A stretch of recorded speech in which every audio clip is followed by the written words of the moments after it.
сейчас состояние пациента ближе к средней тяжести. Он вчера снят СВЛ, нормализован. Подготовлен к перелету, Да. понятно.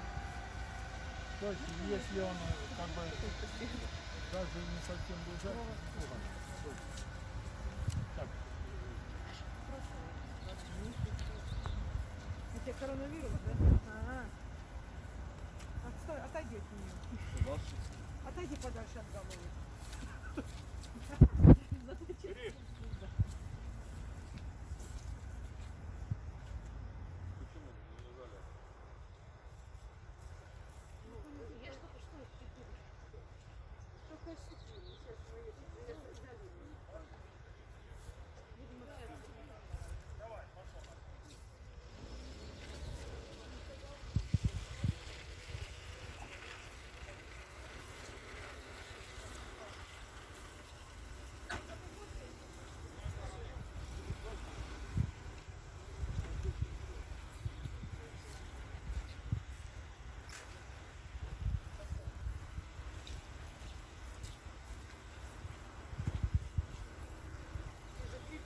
Грибы, елки-палки, листочек моего этого угодить. Ой, Пашка, подожди, все, надо в леса ехать, Галя. Это вот медики вышли. Можно посмотреть, что внутри. Я мешаю, не мешаю.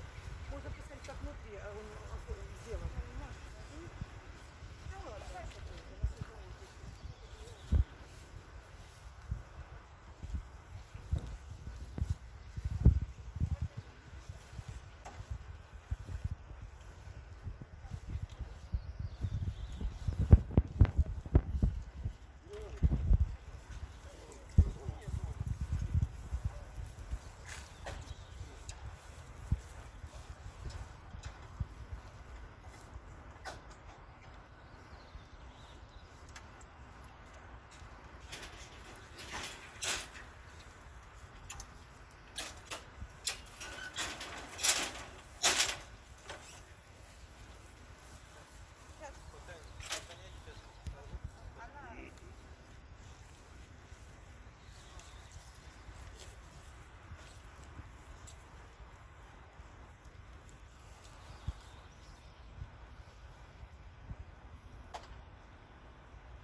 на скорости полета нигде не было, а вот выводной вот этой стрелы, все вручную.